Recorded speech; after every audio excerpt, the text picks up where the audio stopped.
Assalamualaikum warahmatullahi wabarakatuh, teman-teman semua. Salam jumpa kembali dengan channel Buatan. Pada kesempatan hari ini, teman-teman semua, saya ingin berbagi tentang kisah filosofi ataupun renungan buat kita semua, supaya tidak salah jalan.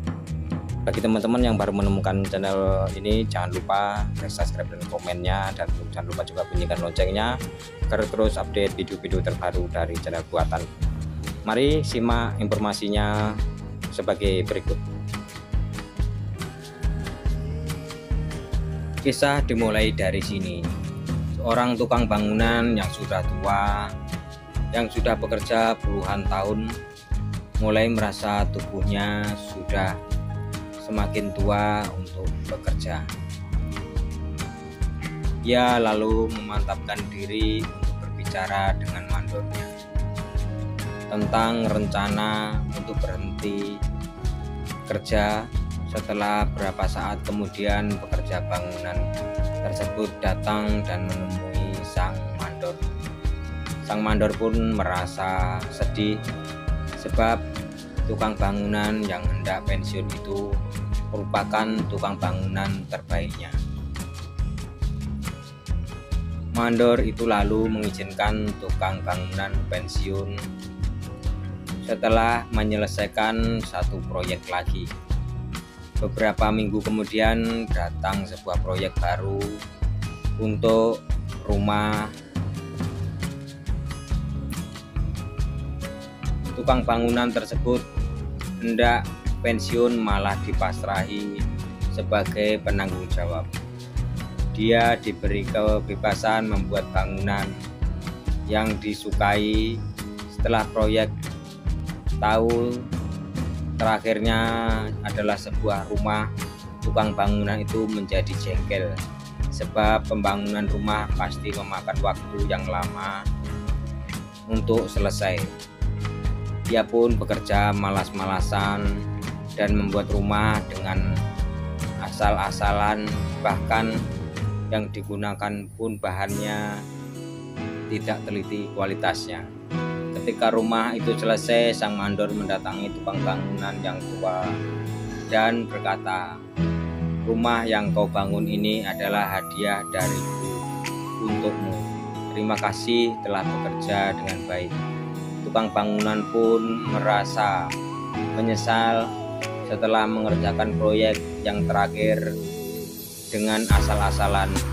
Kalau tahu begitu, mungkin dia akan bekerja semakin maksimal mungkin dan sebaik mungkin untuk hasil yang luar biasa. Pesan moral cerita inspiratif proyek terakhir si tukang bangunan. Kisah si tukang bangunan di atas memberitahu kita bahwa kondisi apapun, konsistensi untuk memberikan yang terbaik harus tetap terjaga. Jangan sampai apa yang si tukang bangunan tua tersebut mengalami, kita alami juga. Dengan segala kerja keras dan dedikasi yang luar biasa, ia selangkah lagi untuk mendapat reward untuk sebuah rumah atau cerita. Akan tetapi ujian terakhir tidak dapat dilewatinya dengan baik, yang kemudian berimbas dengan reward yang ia peroleh menjadi tidak maksimal. Bisa jadi kita adalah si tukang bangunan.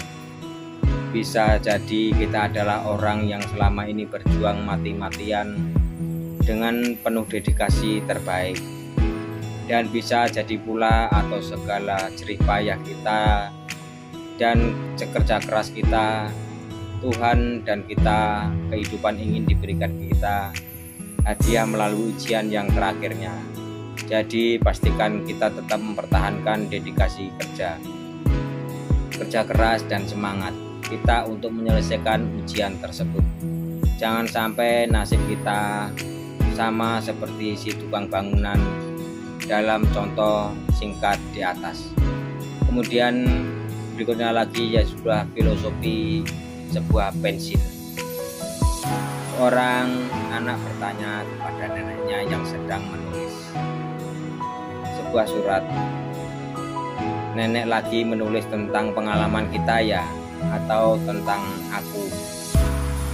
Mendengar pertanyaan si cucu, sang nenek berhenti menulis dan berkata, "Kenapa, cucuku? Sebenarnya nenek sedang menulis tentang kamu. Tapi ada yang lebih penting dari isi tulisan, yaitu pensil yang nenek pakai. Nenek harap kamu bakal seperti pensil ini ketika kamu besar nanti," ujar si nenek lagi. Mendengar jawaban ini, si cucu kemudian melihat pensilnya dan bertanya kembali kepada si nenek. Ketika dia melihat tidak ada yang istimewa dari pensil yang nenek pakai.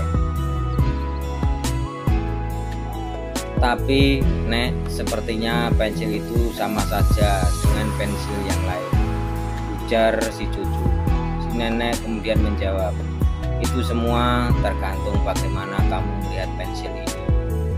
Pensil ini mempunyai 5 kualitas yang memiliki filosofi agar dirimu selalu tenang dan menjalani kehidupan. Kalau kamu selalu memegang prinsip-prinsip itu dalam hidup ini."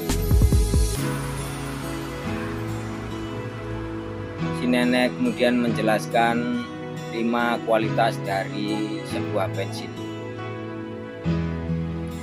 Kualitas pertama, pensil mengingatkan kalau kamu bisa membuat hal yang lebih hebat di dalam hidup ini. Layaknya sebuah pensil ketika menulis, kamu jangan pernah lupa kalau ada tangan yang selalu membimbing langkah kamu dalam hidup ini. Kita menyebutnya tangan Allah. Dia akan selalu membimbing kita menurut kehendaknya. Kualitas kedua, dalam proses menulis, nenek kadang beberapa kali harus berhenti dan menggunakan rautan untuk menajamkan kembali pensil nenek. Rautan ini pasti akan membuat si pensil menderita. Tapi setelah proses meraut selesai, si pensil akan mendapatkan ketajaman kembali. Begitu juga dengan kamu. Dalam hidup ini kamu harus berani menerima penderitaan dan kesusahan, karena merekalah yang akan membuatmu menjadi orang yang lebih baik. Kualitas yang ketiga, pensil selalu memberikan kita kesempatan untuk mempergunakan penghapus untuk memperbaiki kata-kata yang salah. Oleh karena itu, memperbaiki kesalahan kita dalam hidup ini bukan hal yang jelek. Itu bisa membantu kita untuk tetap berada dalam jalan yang benar. Kualitas yang keempat adalah bagian yang paling penting dari sebuah pensil. Bukanlah bagian luarnya, melainkan arang yang ada di dalam sebuah pensil. Oleh sebab itu, lakukanlah hati-hati dan menyadari hal-hal dalam dirimu.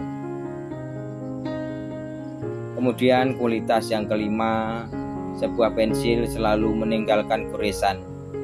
Seperti jika kamu harus sadar kalau apapun yang kamu perbuat dalam hidup ini akan meninggalkan kesan. Oleh karena itu, selalulah hati-hati dan sadar terhadap semua tindakan.